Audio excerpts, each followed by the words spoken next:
Hello everyone, welcome back to our channel. So friends, क्या आपने कभी सोचा है कि हमारे जीवन की सबसे बड़ी चुनौतियां ही हमें सबसे गहरे सबक सिखाती हैं। कभी कभी जब हम मुश्किल हालातों में फंस जाते हैं तो हमें लगते हैं कि हम अकेले हैं, हमारे सवालों का कोई जवाब नहीं। लेकिन अगर हम सही नजरिए से देखें तो हर परिस्थिति हमें कुछ सिखाने आई होती है।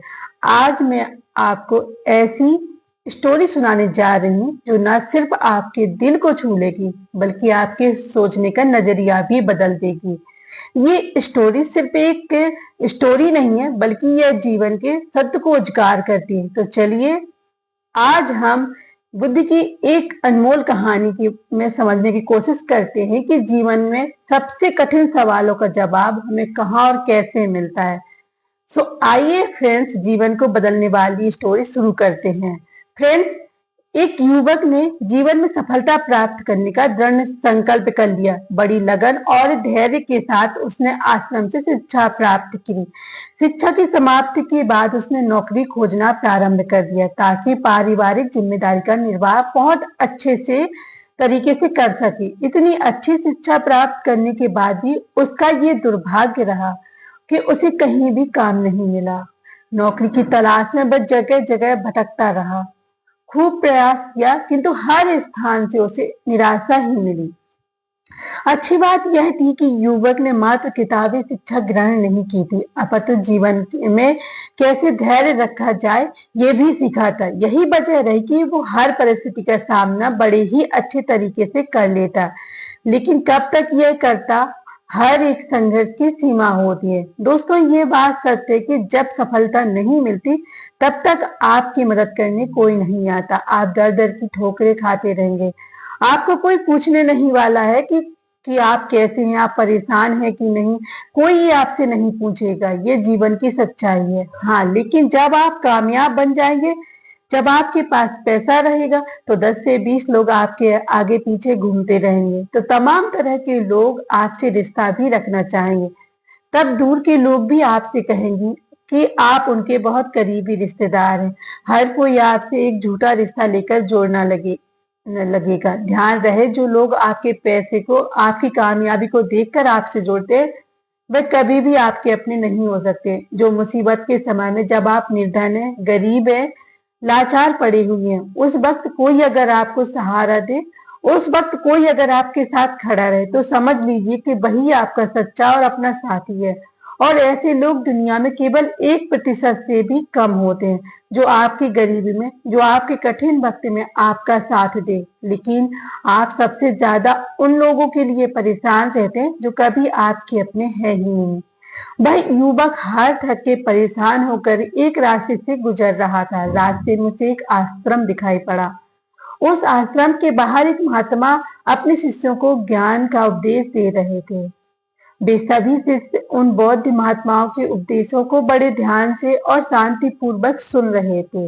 वह युवक वहीं पर रुक गया। उसने सोचा कि ऐसा यहाँ क्या चल रहा है कि लोग बहुत शांति पूर्वक उन महात्मा का उपदेश सुन रहे हैं। उस युवक के मन में भी एक जिज्ञासा जाग गई कि चलकर हम भी देखते हैं कि वहां पर क्या हो रहा है। वह युवक भी धीरे धीरे कदमों से आगे बढ़ता हुआ आश्रम की तरफ चल पड़ा। वहां पास में ही एक आम के पेड़ के पास बैठ गया और महात्मा द्वारा कही गई बातों को ध्यान से सुनने लगा। महात्मा कह रहे थे कि जब किसी चीज की नई शुरुआत होती है तो सबसे पहले सब कुछ खत्म हो जाता है। जब इस सृष्टि की रचना हुई थी तो सबसे पहले सब कुछ समाप्त हो गया था, उसके बाद एक नई सृष्टि की रचना हुई थी। यानी जब इंसान मुसीबत के ऐसे वक्त में पहुंच जाए जब उसे लगे कि अब कुछ नहीं होने वाला है, अब मेरा कुछ नहीं हो सकता है, जीवन में वह बिल्कुल हार सा गया हो, टूट सा गया हो, लाचार हो गया है, कोई उसकी मदद करने वाला नहीं रहे। ऐसे वक्त में अगर वह इंसान किसी से अपनी मदद भी मांगे तो लोग उसकी मदद भी करने से इनकार कर दें। महात्मा आगे कहते हैं कि ऐसे बुरे वक्त में अगर किसी को प्यास लगती है तो कोई आपको पानी देने वाला भी नहीं मिलेगा, क्योंकि बुरे वक्त में कोई भी साथ नहीं देता है।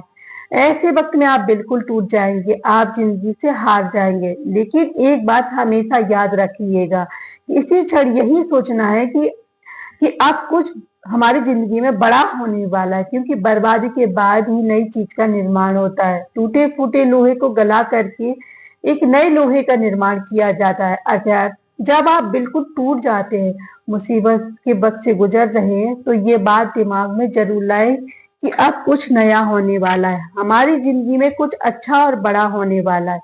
यही एक उम्मीद आपको जिंदा रखेगी। और ये सत्य बात है। देखना, अगर आप ऐसे वक्त में हो जहां कोई आपकी मदद नहीं कर रहा है, कहीं से मदद की कोई उम्मीद नहीं, तो समझ लेना कि अब कुछ बड़ा और अच्छा होने वाला है। क्योंकि जितना आप टूट सकते थे, अब आप टूट गए हैं। इससे ज्यादा आप नहीं टूट सकते।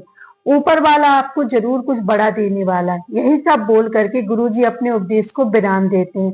बोलते हैं कि शिष्यों, आज के लिए बस इतना ही। अब तुम दूसरे दिन इसी समय पर आना, फिर हम आगे की बात करेंगे। सभी शिष्य अपने अपने आश्रम में चले जाते हैं। तभी अच्छा समय देख करके वह युवक उन महात्मा के पास आता है और कहता है कि महात्मा, मैं पीछे से आपका पूरा उपदेश सुन रहा था और मुझे बहुत ही अच्छा लगा। मैं बिल्कुल टूटा हुआ इंसान हूँ। मैंने पढ़ाई भी की, हर जगह नौकरी की तलाश में घूम रहा, पर मुझे कहीं भी नौकरी नहीं मिली। मैं बहुत दिनों से भटक रहा हूँ, कुछ भी हासिल नहीं कर पाया। लेकिन आपने जो बातें बोली, मैं उनसे मुझे काम करने की हिम्मत मिली और आपकी बातें बिल्कुल सही है। तब वह महात्मा उस युवक से कहते हैं कि युवक, तुम अपनी समस्या को मुझे बताओ। तब वह युवक कहता है कि हे महात्मा, मैंने आश्रम से शिक्षा प्राप्त की, उसके बाद हम घर पे रहे और हमारे घर में पैसों की जरूरत थी, जिसकी वजह से मैंने नौकरी के लिए निकल पड़ा। लेकिन जहां पर भी मैं नौकरी की तलाश के लिए गया, वहां पर मुझे नौकरी नहीं मिली, जिससे मैं बहुत परेशान हूँ। गुरुवर कृपया मेरा मार्गदर्शन करें, ताकि मैं अपने जीवन में सफलता की नई बुलंदियों को हासिल कर सकूं। फिर वह बौद्ध महात्मा उस युवक से कहते हैं कि आज हम तुम्हें कुछ छोटी छोटी बातें बता रहे हैं, जिन्हें अगर तुम अपनी जिंदगी में अपनाते हो, तो तुम्हें सफल होने के लिए कोई नहीं रोक सकता। और हर सफल व्यक्ति यही करता है। सो फ्रेंड्स, मैंने जो बहुत से शिष्यों को शिक्षा दी है, लेकिन जो मेरे शिष्य मेरी इन 7 बातों को अपनी जिंदगी में अपना ले, वह आज अपना नाम इस संसार में कमा रहे हैं। महात्मा उस युवक से कहते हैं कि अगर तुम्हें सफल होना है, तो तुम्हें सबसे पहले अपने गुणों को पहचानना है, और यही तुम्हारी सफलता पाने की पहली आदत होनी चाहिए। वह युवक कहता है कि गुरुदेव, अपने अंदर के गुणों को कैसे पहचाने? तब वह महात्मा उस युवक से कहते हैं कि गुरु को पहचानने का मतलब यह है कि अपने अंदर की प्रतिभा को पहचानो। कुछ भी कार्य करने से पहले सबसे पहले तुम अपने अंदर की प्रतिभा को पहचानो। हर एक इंसान में अलग प्रतिभा होती है। अगर वह अपनी प्रतिभा के हिसाब से काम करे, तो जीवन में उसे सफल होने से कोई नहीं रोक सकता। मैं तुम्हें एक उदाहरण के माध्यम से समझाने का प्रयास करता हूँ। अगर मैं तुमसे यह पूछूं कि ये आम का पेड़ है जो तुम्हें दिखाई दे रहा है, अगर मैं इस पर सभी जानवर को चढ़ने के लिए बोलूं कि इस पेड़ पर सबसे पहले कौन चढ़ेगा? चलो मान लेते हैं यहाँ पर बंदर, भालू, हिरण, हाथी, घोड़ा, गिलहरी सभी लोग आ गए। अब तुम मुझे बताओ कि इस पेड़ पर सबसे पहले कौन चढ़ेगा? तो वह युवक कहता है कि महात्मा, इस पेड़ पर तो गिलहरी ही सबसे पहले चढ़ जाएगी, वह झट से ऊपर तक चढ़ जाएगी। इसके बाद बंदर चढ़ जाएगा, लेकिन घोड़ा नहीं चढ़ सकता, हाथी नहीं चढ़ सकता, तमाम जानवर इसमें फेल हो जाएंगे। तब वह बौद्ध महात्मा कहते हैं कि तुमने बिल्कुल सही कहा। यही हाल हम सबकी भी जिंदगी में होता है। हम सबके भी अंदर एक अलग अलग प्रतिभा होती है, लेकिन हम उस प्रतिभा को पहचानने का प्रयास ही नहीं करते। हम सब अपनी प्रतिभा के हिसाब से नहीं चलते, हम लोगों के हिसाब से खुद को ढालने का प्रयास करते हैं और हम औरों जैसे बनने लगते हैं। फ्रेंड्स, इस दुनिया में जितने भी सफल लोग हुए हैं, अगर तुम उन्हें ठीक ढंग से पहचानोगे, तो तुम पाओगे कि उन्होंने अपनी प्रतिभा के अनुसार ही काम किया है, इसीलिए वे आगे चल के कामयाब हुए। हर कोई चलकर इस पेड़ पर नहीं चढ़ सकता है। इसी ठीक उसी प्रकार तुम सबसे पहले अपनी प्रतिभा को पहचानो। तुम ये देखो कि तुम किस चीज में माहिर हो। अगर तुम अपनी प्रतिभा के हिसाब से काम करोगे, उस प्रतिभा को पहचान लोगी, तो तुम जिंदगी में बहुत आगे जाओगे। फिर तुम्हें सफल होने से कोई नहीं रोक सकता।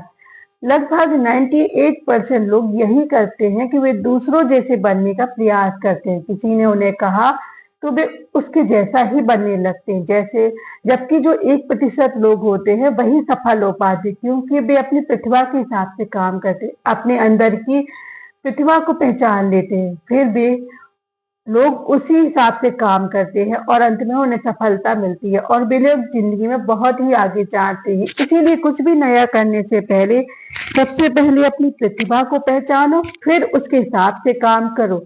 वह महात्मा उस युवक से कहते हैं कि सफल बनने के लिए दूसरी सबसे बड़ी आदत है कि तुम सब सही समय पर उठो।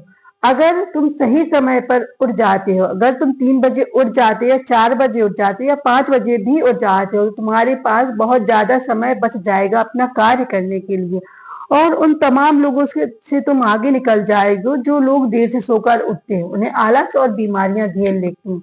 अगर तुम भी देर से उठोगे तो तुम भी उन्हीं जैसे बन जाओगे। इसीलिए अगर तुम्हें लाखों की भीड़ से आगे आना है तो तुम्हें सुबह जल्दी उठना होगा। जो व्यक्ति सही समय पर जल्दी उठ जाते हैं तो उन्हें पूरा दिन कार्य करने का ज्यादा समय मिल जाता है। सबसे पहले अपने पूरे दिन की रूपरेखा तैयार करो कि कब मुझे कौन सा काम करना है, कितने बजे क्या करना है। सबसे पहले तुम उस कार्य को करो, फिर उसके हिसाब से पूरे दिन का कार्य करो। इससे क्या होगा कि तुम्हारे पास समय बच जाएगा और तुम अपने कार्य को बहुत ही अच्छे तरीके से कर पाओगे। जो लोग ये कार्य नहीं करते हैं, वह जब अपना कार्य कुछ पूरा कर लेते हैं, खाली समय बैठ जाते हैं, तो वे ये समय सोचते हैं कि अब उन्हें क्या करना चाहिए। इससे उनका समय बर्बाद होता है और जो भी व्यक्ति अपना समय बर्बाद करता है वो कभी भी जिंदगी में आगे नहीं बढ़ पाएगा। इसीलिए सुबह उठकर अपनी एक रूपरेखा तैयार करो कि दिन में हमें क्या काम करना है और क्या नहीं करना है, फिर उसके हिसाब से तुम काम करो। महात्मा उस युवक से कहते हैं कि तुम अपनी जिंदगी में तुम्हें सफल होना है तो तीसरी आदत बता रहा हूँ जिससे तुम जरूर अपनाना, कि तुम अपनी विचार शक्ति का उपयोग करो। जो भी तुम अपनी जिंदगी में पाना चाहते उसे तुम सुबह उठकर एक बार जरूर सोचो। तुम यह अनुभव करो कि वह चीज तुम्हें मिल रही है, भले ही वह चीज तुम्हें मिली ना हो, लेकिन तुम उसके बारे में सोचना शुरू करो और इतना सच्चाई के साथ सोचो कि ऐसा लगे तुम्हें वह चीज मिल रही है। उस चीज को पाने का अभ्यास करो और यह काम तुम्हें सुबह उठकर ही करना है और जब रात को तुम सोने जाते हो तब भी तुम्हें यह कार्य करना है। धीरे धीरे वह चीज तुम्हारे तरफ आकर्षित होने लगेगी। इसे ही आकर्षण का नियम कहते हैं। व्यक्ति को जो भी चीज अपनी जिंदगी में पाना है उसे उसके बारे में बहुत ही सच्चाई और गहराई के साथ अभ्यास करना होगा कि उसे वह चीज मिल रही है। फिर क्या होगा, वह यह प्रकृति और ब्रह्मांड खुद तुम्हारे लिए वो चीज भेजेगा, क्योंकि वह चीज तुम्हारी तरफ आकर्षित होने लगेगी। इसे ही आकर्षण का नियम कहते हैं। तुम्हें इस आकर्षण के नियम का पालन करना, अगर तुम इसका सही से प्रयास करते हो तो धीरे धीरे तुम जो भी चीज पाना चाहते हो वो चीज तुम्हें मिलने लगेगी। महात्मा उस युवक से कहते हैं कि सफल होने के लिए चौथी आदत है तुम्हें जो मैं बता रहा हूँ वह यह है कि सकारात्मक सोच के साथ आगे बढ़ो। महात्मा युवक से कहते हैं कि जिंदगी में अगर तुम्हें कामयाबी पानी है तो तुम्हें सफल होना है तो अपनी सोच को एक सकारात्मक करो, क्योंकि सकारात्मक सोच से ही एक अच्छी बुद्धि का विकास होता है। सकारात्मक सोच से ही तुम कुछ अच्छा और बड़ा सोच पाओगे। जब कोई व्यक्ति नकारात्मक सोचता है या किसी दूसरे के बारे में सोचता है तो वह अपने कार्य को ठीक ढंग से समझ नहीं पाएगा और अपने कार्य पर ध्यान भी नहीं दे पाएगा, क्योंकि उसका दिमाग तो किसी और चीज में लगा हुआ और वह यह काम सही तरीके से नहीं कर पाएगा। इसीलिए तुम किसी के बारे में बुरा ना सोचो, भले ही वह तुम्हारा दुश्मन ही क्यों ना हो। इससे क्या क्या होगा कि तुम्हारे अपने कार्य पर से ध्यान हटने लगेगा और जब तुम्हारा अपने कार्य पर से ध्यान हटने लगेगा तो तुम धीरे धीरे असफल होते जाओगे। इसीलिए अगर जीवन में सफल होना है तो तुम सकारात्मक सोच के साथ आगे बढ़ो। तुम इन सब की फालतू की बातों के सोचने में अपना समय व्यर्थ मत करना कि कौन तुम्हें गिराने की कोशिश कर रहा है, कौन तुम्हारे प्रति अच्छा है और कौन बुरा है। ये सब सोचने का समय नहीं है। बस अपने कार्य को अच्छे तरीके से आगे करते जाना है। देखना आगे तुम्हारे जो आलोचक होंगे, जो तुम्हें नीचा गिराने की कोशिश करेंगे, वो धीरे धीरे सब तुम्हारे रास्ते से हट जाएंगे, क्योंकि जिस भी व्यक्ति के मन में नकारात्मक बातें होती हैं जो भी व्यक्ति किसी दूसरे को नीचे गिराने का प्रयास करता है वह कभी भी अपने जीवन में सफल नहीं हो सकता है। इसीलिए अगर तुम्हें सफल होना है तो एक सकारात्मक सोच के साथ आगे बढ़ो, क्योंकि सकारात्मक सोच से ही तुम्हें आगे सफलता मिलने वाली है। और तुम्हारे जीवन में जो नकारात्मक लोग हैं, जो नकारात्मक बातें करते हैं, तुम उनसे दूरियां बना लेना। महात्मा पांचवी बात बताते हुए कहते हैं कि युवक, तुम्हें अपनी जिंदगी में सफल होना है तो अपने राज किसी को मत बताओ। अगर तुम कोई भी काम करना चाहते हैं तो उसे अपने राज मत बताओ, क्योंकि अगर अपने राज किसी को बता दोगे तो तमाम लोगों को पता चल जाएगा कि तुम क्या करने वाले हो। अभी तो तुमने अपने कार्य की शुरुआत भी नहीं करी है, लेकिन तमाम लोग उस कार्य को करने से आपको नीचा दिखाने लगेंगे और तुम्हारा कार्य सही समय से पूरा नहीं हो पाएगा और तुम परेशान होते जाओगे। इसीलिए अगर तुम्हें अपने जीवन में कुछ करना है, कुछ पाना चाहते हो, तो तुम्हें शांति पूर्वक अपने कार्य को करना है। ढिंढोरा नहीं पीटना है, किसी को भी मत बताओ कि तुम आगे क्या करने चाह रहे हो। इस बात का खास ध्यान रखना। महात्मा युवक को सफल होने के लिए छठी बात कहते हैं कि कड़ी मेहनत और लगन के साथ काम करो। वह महात्मा कहते हैं कि कोई भी इंसान अगर सफल होता है तो वह अपनी कड़ी मेहनत से सफलता प्राप्त करता है। जितने भी कामयाब लोग होते हैं उन्होंने बहुत कड़ी मेहनत की है। कड़ी मेहनत सही जगह पर करनी चाहिए। ये नहीं कि तुम बहुत कड़ी मेहनत करते जा रहे हो लेकिन सही दिशा में नहीं कार्य को कर रहे हो, तो वो आपकी मेहनत सही दिशा भी बहुत जरूरी होते हैं। अगर तुम सही दिशा में कड़ी मेहनत करते हो तो उस काम में कामयाब जरूर होगे, तुम्हें जरूर कामयाबी मिलेगी। इसीलिए कोई भी कार्य को, वो कार्य कितना भी बड़ा ना क्यों ना हो, तो सबसे पहले ये पता लगाओ कि ये कार्य सबसे अच्छे तरीके से कैसे किया जाए। अगर तुमको ये पता चल जाए कि इस कार्य को इस तरीके से अच्छे से किया जा सकता है तो उस तरीके से आप अपना पूरा जी जान लगा दो उस कार्य को सफल बनाने के लिए। कई बार हमने देखा है कि लोगों का असफल होने का ये बहुत बड़ा कारण होता है कि वे जो भी जिंदगी में पाना चाहते हैं वह उस चीज के लिए तो मेहनत करने लगते हैं लेकिन मेहनत सही दिशा में नहीं करते, और जब उनकी मेहनत सही दिशा में नहीं होती तो वे धीरे धीरे अंदर ही अंदर टूटने लगते हैं, उनका भरोसा उठने लगता है और उन्हें उनका लक्ष्य भी प्राप्त नहीं हो पाता है। इसीलिए तुम्हें जो भी कार्य को करना है, तुम्हें जो भी लक्ष्य प्राप्त करना है, सबसे पहले उस लक्ष्य को पहचानो कि किस लक्ष्य तक कैसे पहुंचा जाए, इसलिए तुम जरूर सफल हो जाएगा। एग्जाम्पल देता हूँ कि सामने तुम्हारे एक पहाड़ दिखाई देता हूँ। अगर मैं तुम्हें इस पहाड़ पर चढ़ने को बोलो तो तुम सीधे चढ़ोगे तो कभी भी इस पहाड़ पर नहीं चढ़ पाओगे। लेकिन अगर इस पहाड़ पर चढ़ने के लिए तुम अच्छा रास्ता खोजो कि सबसे जल्दी और आसान पहाड़ पर कैसे चढ़ा जाए, तो तुम पहाड़ पर बड़ी आसानी से चढ़ जाओगे। लेकिन अगर तुम बिना सोचे समझे चढ़ने लगोगे तो पहाड़ की चोटी पर तुम कभी नहीं पहुंच पाओगे। अगर चढ़ते भी हो तो तुम्हें बहुत समय लग जाएगा और तुम हो सकता है कि तुम असफल भी हो जाओ। यही समस्या है हमारे जीवन के। हमें जो लक्ष्य प्राप्त करना है सबसे पहले उस लक्ष्य के बारे में सोचो और पता लगाओ कि उस लक्ष्य पर आसानी से कैसे पहुंचा जाए। और जब तुम्हें पता लग जाएगा कि इस लक्ष्य पर इस रास्ते से पहुंचना है तो आप बहुत ही जल्दी सफल हो जाओगे।